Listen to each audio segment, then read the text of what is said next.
begin by maybe just correcting that. Yeah. I think this was an oversight from the very beginning. Remember when we had the COVID-19 response committee to look at reopening of schools, that is when the calendar was drawn. And at that point, I think we didn't notice that that period we missed out half-term break. Okay. So it is, I would say it was oversight. And immediately we noticed this term, when we opened, we did share with the Ministry of Education. It is not because the schools were burning. That is when we decided to ask the Ministry of Education to look at it. But we had noticed it earlier as an omission, and I'm happy the ministry did note that and has given half-term. So the fires may have come in because of some fatigue, but because second term, basically, even in the old calendar, second term was a term that has been very tricky. One, this is the term when all schools are ensuring the syllabus is covered in time so that they can leave third term for revision and the examination period. So it is only that this second term now it's coming in the months of September, October, and November, which would have been basically a third term. So that could also have led to that omission.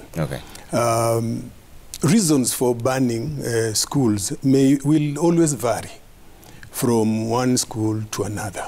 You cannot pinpoint on one reason why the school has been banned, so the second school has been banned because of the same reason. It will vary, ranging from incitement amongst the students themselves.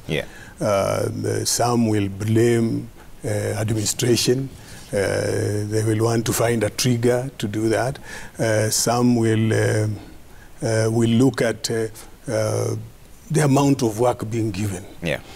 So given that these terms are shorter in terms of being in school, then the holidays are also shorter. Maybe some students may have been fatigued and then decide for us to go home, we must do something. You know? But we'll get to that just a bit. And Wesaya Maina is joining us on phone. He's an education expert. He has a few questions for you. Wesaya, go ahead. Hello, good evening, Trevor, and thank you for having me, and greetings to my senior Kahi Indemoli. Thank you. Yes, go ahead, Wesaya. Yes. Now, for me, for Kahi, as a long-time friend and as a senior in the profession, I'm a trained teacher, and I'm likely going to find myself in his path when I decide that the Teacher Service Commission needs to be my employer. He can be my supervisor. When determining this term date and structuring them as they are, is this the best that as a representative of the stakeholders that the ministry could do in determining that these are going to be the terms and this is how they are going to be shaped out? Because we raised issues, and I speak for myself as an expert in the sector, and I know I shared some material even with the Principal Kahi himself on preparing teachers to receive new learners, because after the 9-month closure, the type of student that Kahi received in school is not the same who left before COVID. Did they prepare teachers adequately for them to absorb this pressure? Because we are now blaming learners now for banning schools and saying they are fatigued, but we are not talking about the teacher welfare. If the teacher is fatigued and the teacher does not follow the routine and support the learner, they drop the learner along the way. So what we may be seeing may not be a learner problem. It is an adult problem where adults are not able to take care of the learners, then the learners resort to extreme measures. Is Kahi telling us that this is the best that the sector could give us? Okay. All right. Yeah. Is this an adult problem where the adults are the ones who cannot take care of the learners, and were the teachers prepared enough to absorb the pressure? Was this the best option? Yeah. First, I would say yes, at that time, when we were discussing on how schools will reopen, there were a lot of options that were looked at.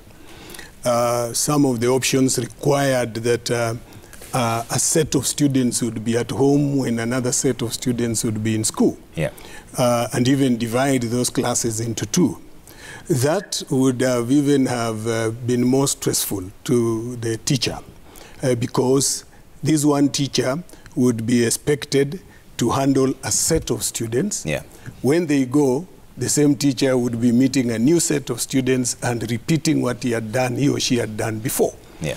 So that also would have taken a longer time to ensure that what needed to be covered and the harmonizing would have taken even much longer time. Yeah. We would be, at this time, still having the Form 4s who had cleared, who are now joining university, they would still be in school today.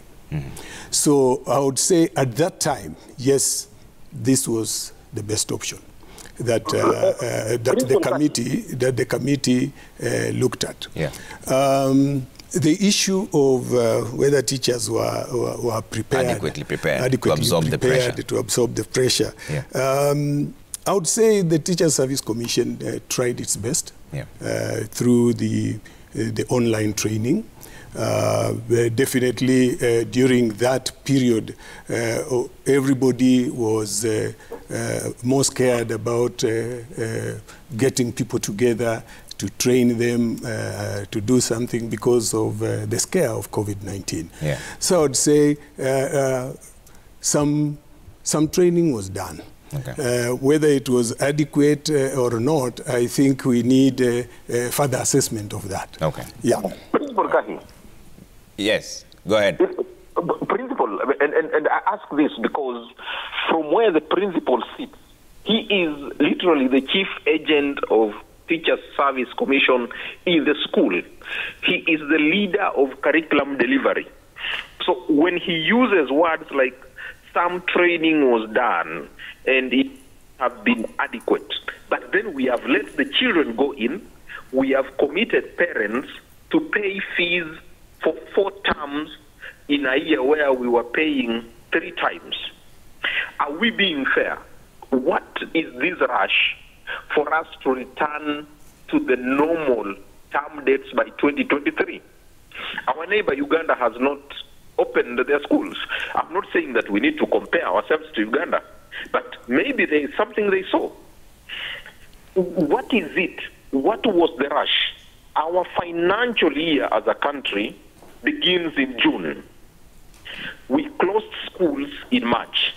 What was so difficult in changing our academic year to fit our emerging context, redefine our education with new philosophy, new goals? Why are we doing the old education with a new emerging reality? Because it looks like this pandemic is not going to go away. Okay. Why are we insisting on the old rules, the old rule book? All right. Thanks, Isaiah. You want to respond? I may not want to respond to that one because that is questioning policy, government policy, and I don't think I'm well advised to respond on behalf of government in terms of its policies. Secondly, the issue of why the rush, why the what, each country would decide what is the best option for its children in ensuring that learning continues. Yeah. When we closed down because of COVID, we closed schools and we closed learning. Therefore, we started off by trying some online learning, but as you know, not all students were able to be reached because of the obvious reasons that were discussed then. So I would not be willing at this point in time to want to discuss policy matters, because we have KICD that would advise on the curriculum. We have Ministry of Education that would also advise or comment more elaborately on policy issues. But as principals, we are implementers. Okay. From your assessment as an implementing team, as a principal you've just mentioned, is the crash course meant to just clear the syllabus or impart knowledge? Because you're essentially trying to give a lot of information within a shorter time than before. Not really. If you look at KICD, which provided a lot of technical advice to determining these term dates, clearly indicated that the content of the curriculum could be covered within 30 weeks in the year, averagely.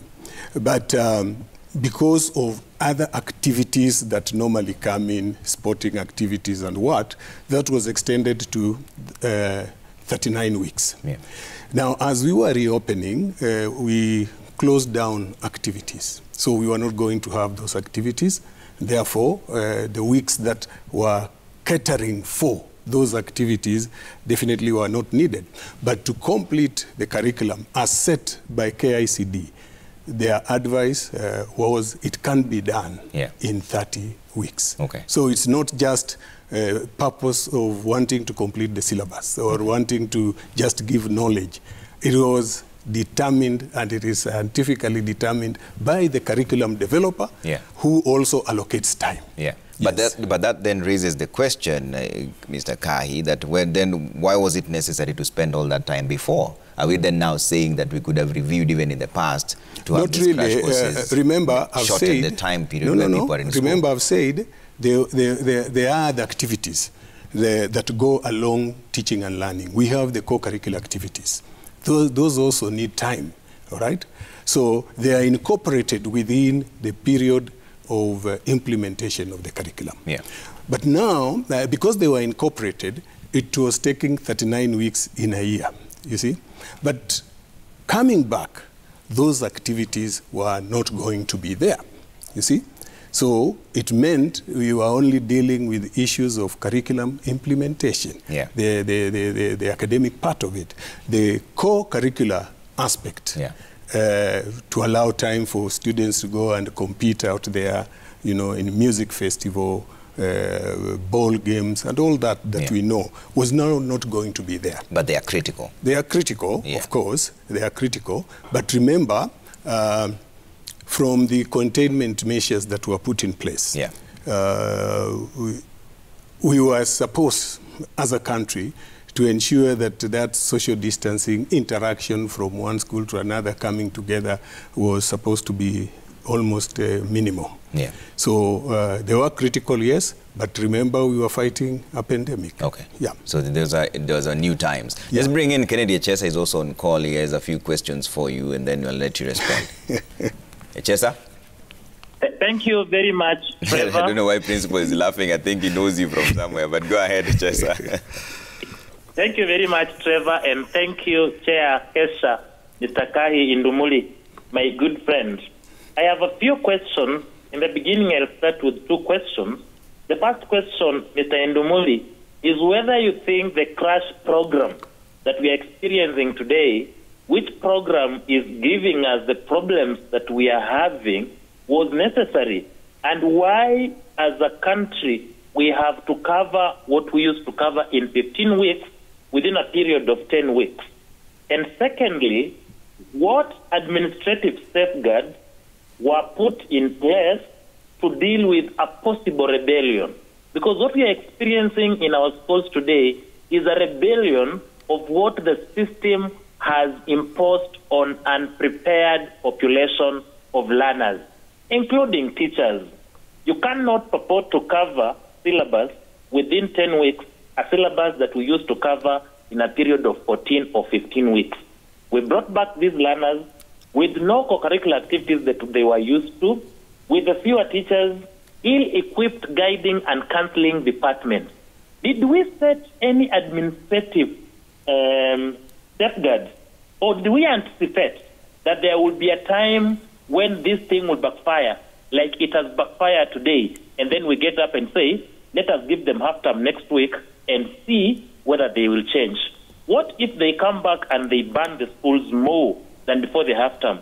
Shall we now say, let us give them 2 months at home, and when they come back, are we able to plan in advance? So, Mr. Ndumuli, answer me whether the crash program was necessary and whether we put in place administrative safeguards to deal with the backlash. All right. Thanks, Echesa. Those are really serious questions. Yeah. Was it necessary? I've said at that time when the discussions were on, it was necessary. One, we were trying to look at how we were going to harmonize. Yeah. It should be noted that at the time schools in Kenya were closed, our neighbors were on. You see, they were on. They had not reached a stage where they are today to close down schools. Yeah. I remember at that time we were also looking at our candidates who normally proceed to A level in our neighboring schools. If we were going to delay any further, it meant that they would always stay out for another 1 year before they join Form 5 and 6. That was the thinking. The thinking could change, or whoever was not within those circles of discussion may feel that was not done well. But remember, members of the public were invited to give their views, and they did give their views. Number two, were any administrative measures put in place for possible rebellion? Nobody envisaged, nobody imagined that there was going to be a rebellion. But each school, of course, as administrators, you always prepare. Even in the normal calendar, you would always find a challenge that you need to face. So I wouldn't say that we were not prepared or we were prepared for any backlash because it was not envisaged. As a school head yourself, what do you think is lacking in schools? What is the disconnect that schools are somehow unable to pick out unrest before it boils to the surface and ends up seeing arson attacks and all that? What is the disconnect? What is missing? Is it a communication channel that is blocked between the likes of yourselves, the administrators, and the students? Why is this boiling to the surface? I would say there is an erosion in discipline in our schools. And of course, as Wesaya did say, that the students we had released are not the same students we were going to receive. That was true, because 9 months out of school, definitely they will lose the teaching and the guidance that they had been given. And that one therefore meant that schools would put in place certain programs. And in fact, this was even communicated, that when the students come, you don't just start with the impacting of the knowledge. You first look at what was the learning loss, and then look at what kind of psychosocial support these children needed. And a majority of the schools really did their best. They did bring in people who addressed the students on COVID challenges. The students did share. So the starting off was okay. I would say my colleagues and I tried their best. Up to now, they are still doing their best. Now, we cannot say that channels of communications are blocked.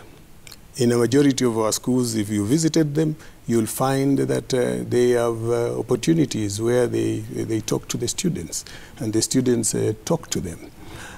But when one student has an issue, and he decides, for example, he's not happy with the school and he would like to be away from that school, and maybe he has shared with the parents and the parents are not willing to change him from that school, can plan something. Yeah. You can only pick out small, messages and information if it is something that is planned with a larger group of students. That information will leak. Yeah. But if it is something being planned by a single student because of his own or her own reasons, it would be difficult to pick out. Yeah. So I wouldn't say that the channels of communication are blocked. They are there. Okay.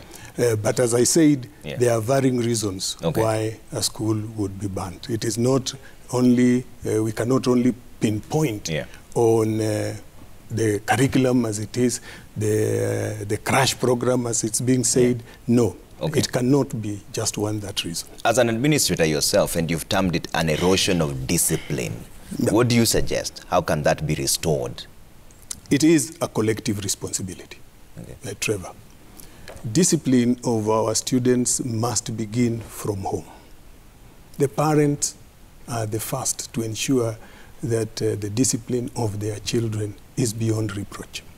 By the time they come to school, we can only reinforce, but we cannot be the initiators, because if, look at it this way, during that period of 9 months, what did parents, for example, church elders, for example, try to do to ensure that the students' morals remained upright?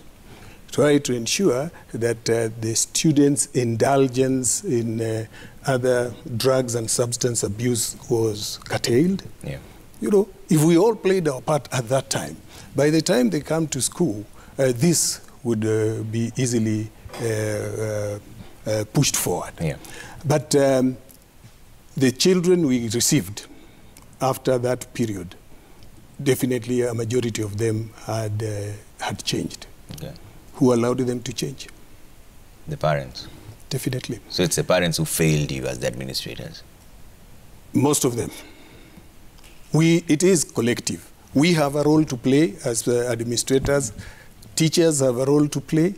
The parents have roles to play. Okay. And the general public, in looking at ensuring that we are bringing up young citizens who are going to be the leaders and the principals of tomorrow. Okay. Yeah. What grievance resolution systems exist in schools? Would you say a lack of guiding and counseling is a problem?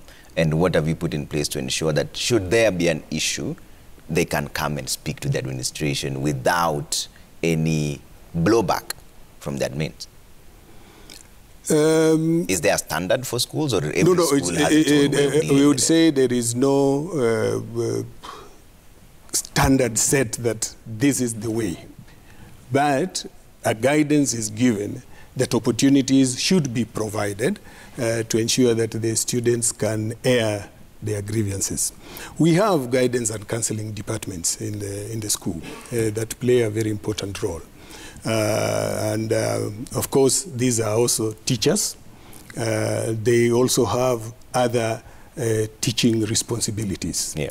Apart from that responsibility of being a guidance and counseling teacher, he or she will be teaching the subject he was trained to teach. Yeah. Of course, that gives them some extra responsibility. And this is where I'm saying it is collective. Mm-hmm. Yeah? For us to ensure that the systems, G&C programs are effectively managed, it means these teachers must also have a slightly less load. Yeah. And for them to have less load, it means that the employer will need to employ somebody to take up the lessons that have been reduced. Yeah. For the employer to employ that, it means the exchequer must also provide the funds for that. Okay. So it is collective. It is a societal responsibility, and we must think about it. Okay. Yeah. Catherine Riungu here says that, can the Ministry of Education ask schools to stop loading students with tons of homework when they break for midterm and short holidays? Break should be a break, not an extension of schools at home? She has asked, can the Ministry of Education... but what do you think as an administrator? The Ministry of Education... You're the chairperson of the School Heads Association. Is that something that should be considered? She wants the ministry to employ upon schools. As an administrator, each school would want to look at its own programs and decide, do we give too much assignments? Why are schools giving assignments? Is to be able to put these children at home. Without some semblance of schoolwork to be done, these children will not be seen at home. Okay. They'll be up and down. Yeah, they'll be up and down. Okay. But this is a debate. Yeah. In China, the other day, I was reading that China has asked, schools and teachers not to give a lot of assignments to their children. That's a policy in China. It can also be discussed and it becomes a policy. Okay. And once it is a policy, no principle will go against it. All right. Let's see some feedback that's coming through at Trevor Mbija at Citizen TV Kenya. Use the hashtag NEWSNIGHT. You can also send in some messages on 22422. Let's bring up the first one, see what you're saying here. Bode Collins says, midterm break was necessary and Ministry of Education is well guided in its decision. Students seem to be fatigued due to the very tight calendar. The cases of arson could be attributed to this since they feel they've been denied room for extracurricular activities. Okay. Let's see what else you're saying here. Huza says, school is basically education, accommodation, and eatery. Confrontation between teachers and students. Well, arson is a threat to lives, destruction of property, and interference. A framework to credify teachers should be settled so as disciplined in students. Okay. All right, let's see what else you're saying here. If there's another one that's coming through. Charles Macha says, what are you seeing happening in school? What you are seeing happening in school is a result of children indiscipline. Parents have failed, and when the students are given punishment in school by teachers, they are summoned by Ministry of Education. Teachers now do teach and go home. Let the ministry and parents deal with the issue. Okay? Kipleting says the decision to give learners a short break is critical in as far as reducing pressure is concerned. Discipline issue is a collective responsibility for parents and guardians and teachers and learners and also religious institutions as well.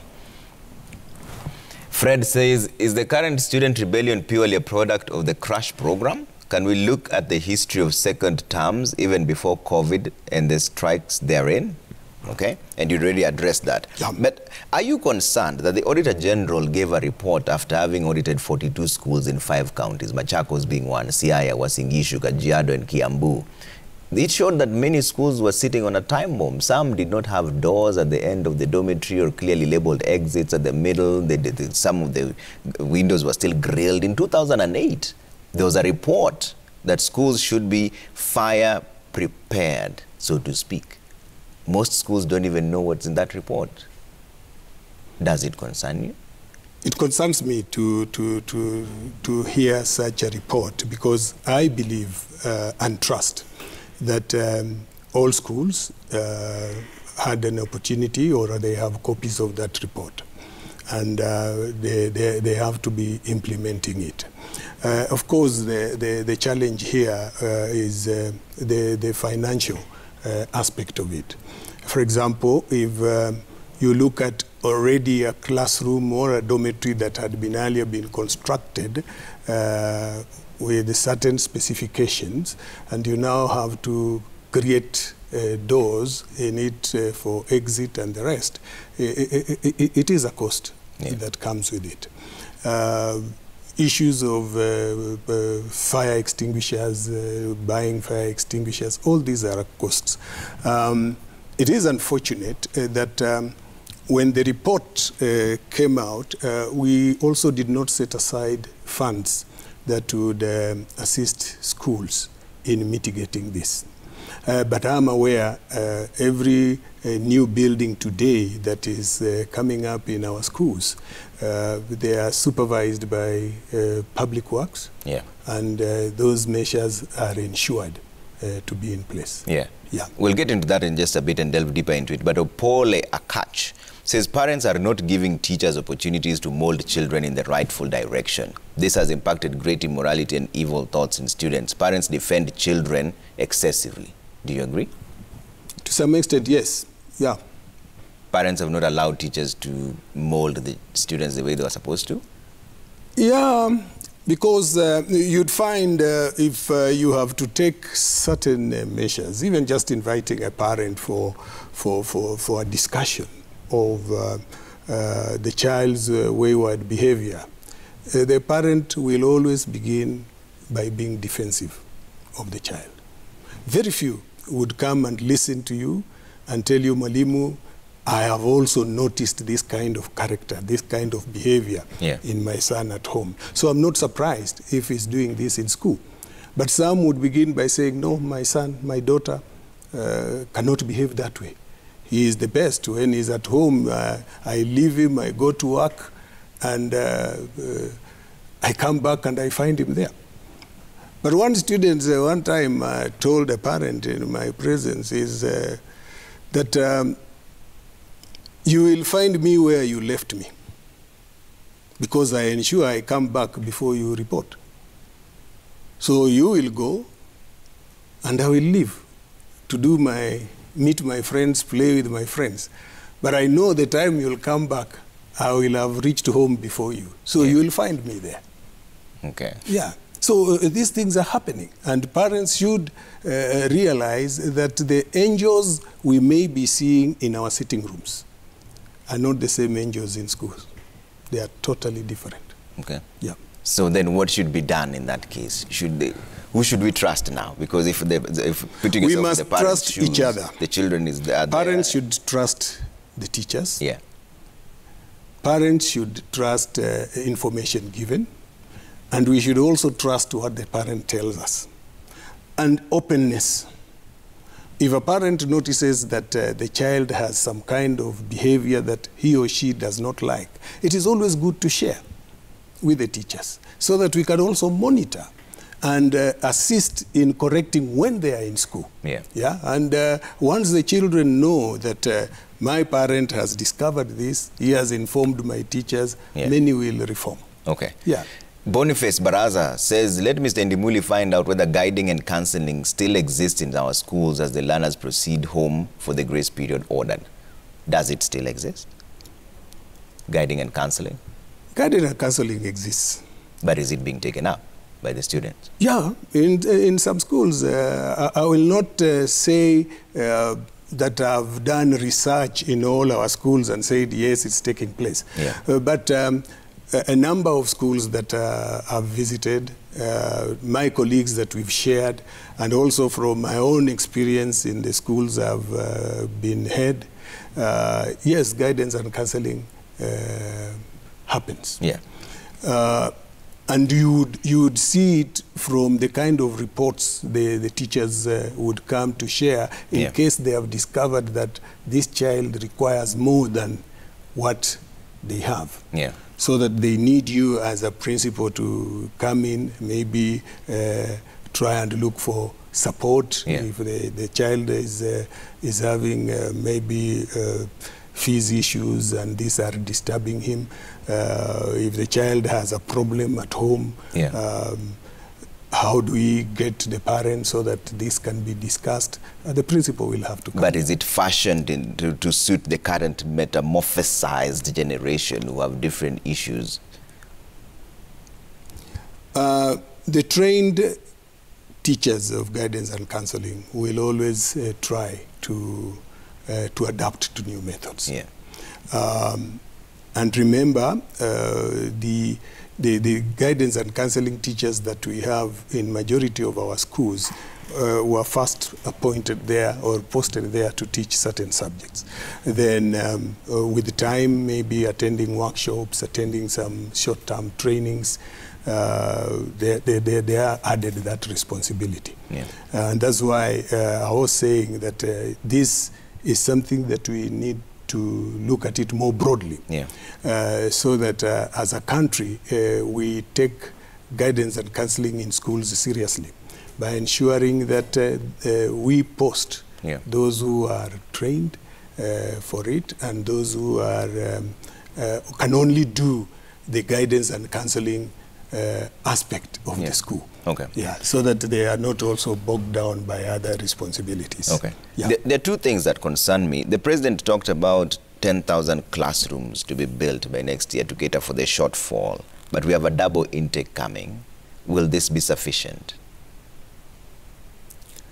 I may not appropriately answer that one because I want to believe during the task force on CBC, data was collected that was able to look at what are the shortfalls that are there in terms of infrastructure as far as classes are concerned.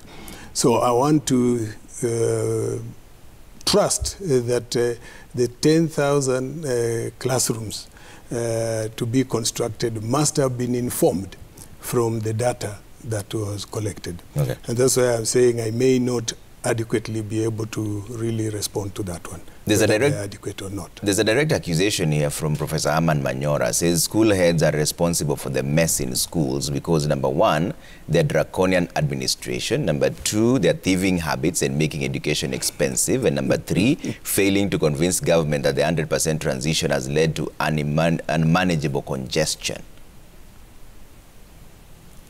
Those are his opinion, and I respect them.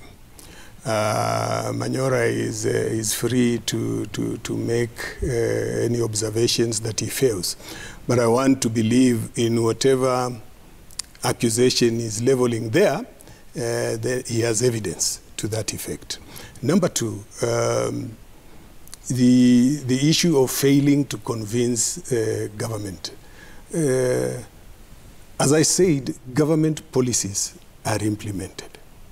We cannot, as principals, come up and tell government who would like to provide education to all its citizens that we are sorry, this cannot work. Yeah.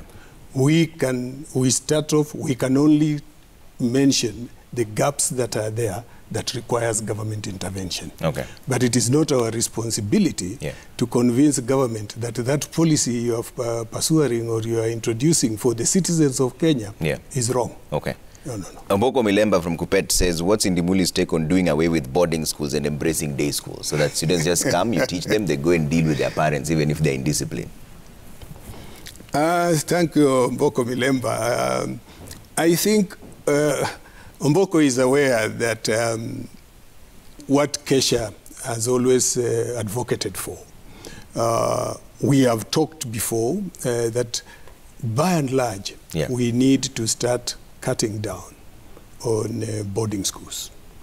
And if they have to be started, then there must be very clear-cut criteria. And what should be achieved first in terms of infrastructure, in terms of all those safety things you are talking of, before a school is allowed to become boarding. You see, but by and large, day schools, we would agree with him. But I would also want to challenge him as a member of parliament. Some of these things are best discussed in parliament, and then parliament can pass. Then it becomes a law. Okay. And finally, how do we deal with this issue of unrest going forward from your perspective? In the short term, I would say once the students come back, let's allow them opportunities to ventilate their pent-up energy. Let's allow them to participate in some activities, some competitive activities with other schools, because that always keeps the students looking forward to something. We can open up slowly, and this I want to appeal to the Ministry of Education, Ministry of Health, to look at what are the best containment measures that we should put in place to ensure this happens. Because competition out there has been allowed. People are interacting. So we cannot now cage the students any further and say that you cannot while out there this is going on. All right. I think that would be okay. Number two, maybe this also comes to us as principals and school leaders, is also look at how is our routine, you know, from the time of waking up to the time of going to sleep. How strenuous is it? Yeah.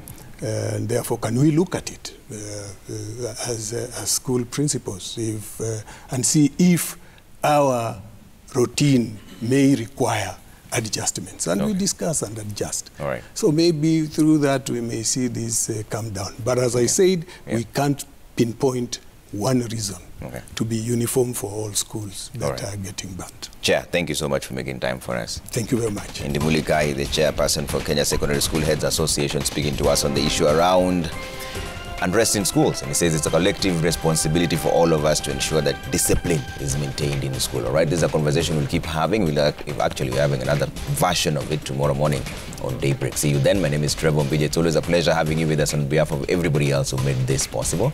Good night and keep it citizen. Thank you. Thank you, sir.